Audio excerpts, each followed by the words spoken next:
r/entitled parents, where women can rape you with their Luigi. Backstory. This happened when I was 15. I just moved to a new high school and knew nobody. Due to my first name and appearance, everyone assumed I was a boy without asking or at least trying to figure out. My first name is a unisex name and most commonly used by boys. And I also wear clothes from the boys section because I really like the style. I was also flat-chested. So yeah, everyone thought I was a boy. I didn't care too much though. I'm not gender fluid or anything. I was born female and nobody was doing it maliciously. I was also too socially awkward to correct anyone. Actual story. About 2 weeks after I came to school, there was an art contest. Nature themed. Being a loner, I spent a lot of my time outside, which made the contest perfect for me. I drew a bear in a cave hibernating with leaves falling around it, and a ghost-like drawing of the bear's ancestors in the background. Another girl drew a picture of a bunch of deers running through a field.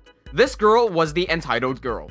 As awful as this girl was, I thought her art was beautiful. Such talent was wasted on her. One guy I knew pretty well drew a dog stalking a fox that was stalking a rabbit. Let's call him Stalking Guy. Everyone else, like 4 other people, did casual stuff like field of flowers, bird in a tree. Oh, and a guy did a picture of a squirrel giving birth. Sadly, it wasn't that detailed. Entitled girl looks over at my drawing. You know, it would look a lot better if you spent more time on the rock. She smiled innocently while gesturing at the bear. That's not a rock, that's a bear. Oh, gotcha. Sometimes boys draw so vague and abstractly, not a lot of primary contrast. Yeah, she said a lot of big art-related words to sound smart. Primary contrast? If you don't understand it now, you'll never get it. She waves her hand dismissively and walks away. The contest host announced the 3 winners. Those 3 would advance to the next round. Stalking Guy got first, I got second, and Entitled Girl got third. Now, Stalking Guy was super popular, so Entitled Girl went up and congratulated him while glaring at me. After she left, I talked to Stalking Guy for a bit. The next day, I got to my locker and the word rapist is written across in red paint. Everyone is staring at me, whispering.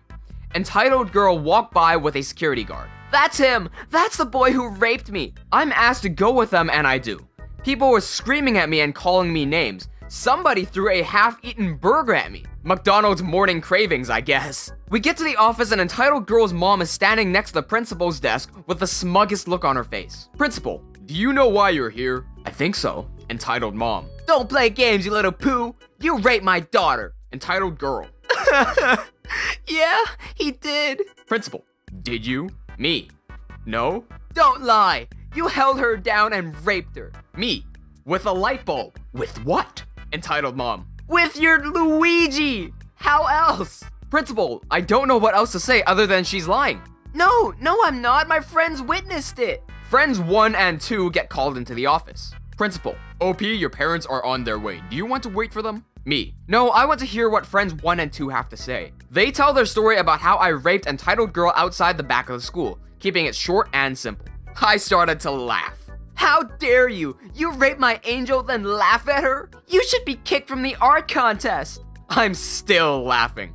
The room has gone silent apart from me. Principal. Quiet! He's livid and starts tearing me a new one. Well, he would have if I'd actually done it. Then, Stalker Guy walks in with papers for the principal. He looks around at all of us. Is this a bad time? Me. Hey, Stalker Guy, tell them what we did last night. We got food and watched a movie at my place? Liar! You probably raped my sweetheart as well. Entitled Girl freaks out. No, Mom, he didn't. Just OP.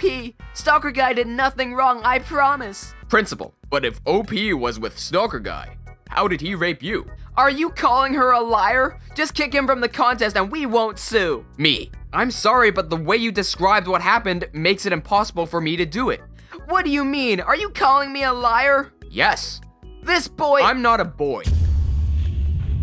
The room fell quiet again.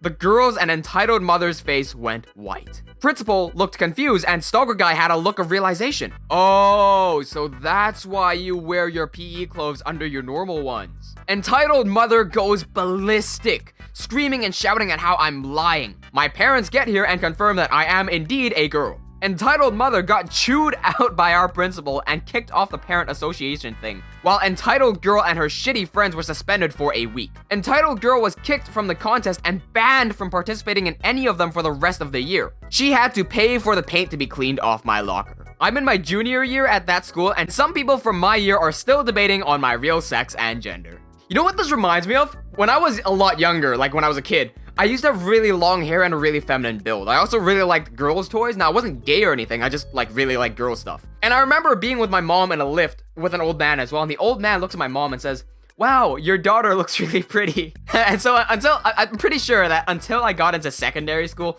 all throughout primary school, there was at least one person who thought I was a girl. I too never corrected them. Now, as you're listening to this next story, I want you to guess how it ends, all right? Just start thinking about how this story ends. Hi all, before the story, I have to tell you about my medical history. I have ADHD, and sometimes I can feel tendencies of my medical problems coming back. Just to simplify for anyone who doesn't know what ADHD is, it basically makes you super hyper. Now, I'm not a doctor or anything, but that's the gist of it.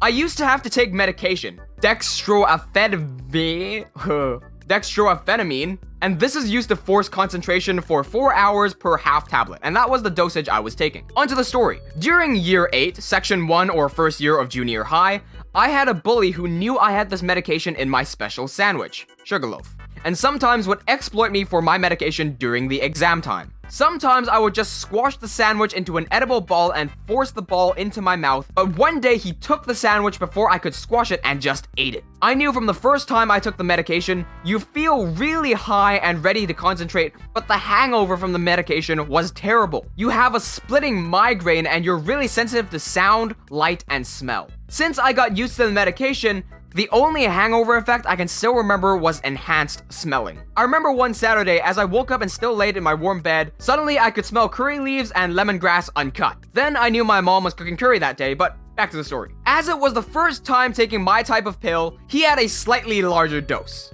As I was heading home, I saw my bully, thanking the teacher while behaving like a goody two-shoes as he was heading home. The next day, before school started, my bully's teacher asked my homeroom teacher if I was allowed to have a word with him. She agreed as I walked out to chat with him. He was the head English teacher and was also a student counselor. He also knew the students that had problems and needed special medication. He questioned me if the bully had taken anything from me. I asked him if he did, was I in trouble? He told me to answer truthfully, and I told him about the sandwich and the pill and how difficult it was to concentrate in Chinese class yesterday since I'm from Singapore, but I pushed through it. He then commented, "No wonder that little bastard was such a kiss ass yesterday." He told me I may need to stay back in school a little. Then I reminded him that classes end at 12 as there were sports from 1 to 5. He told me he'll talk to my coach so I could get let off early so that I could have a meeting with entitled mother. The day went normal until we met for sports and the coach approached me. "English teacher told me you had an incident with entitled kid. You can leave at 4. Everything was well, and then the coach reminded me that I had to report to the English teacher's office and told me to leave early as I had to shower. I smelled. And luckily, I had the time to calm down from the anxiety from meeting a parent. I thought I was gonna be in trouble. I arrived at the English teacher's office at around 4:15.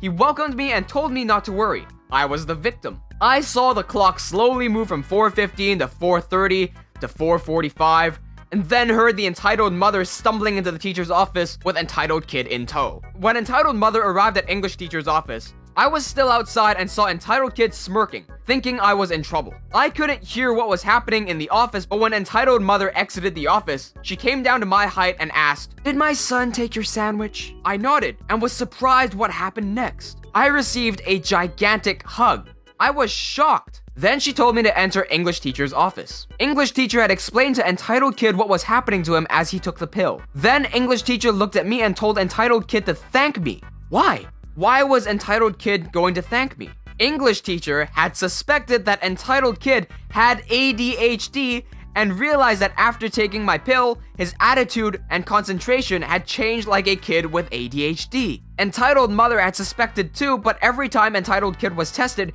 he seemed fine. But yesterday was different. Normally, entitled kid would be struggling to sit at his desk and do his homework, but yesterday, without entitled mother even having to scream at him, entitled kid started doing his homework on his own and had completed it without distraction. Although this meant entitled kid and I were going to have class together, special needs class, this meant that my bully had turned into a friend, but that also came with consequences for another story.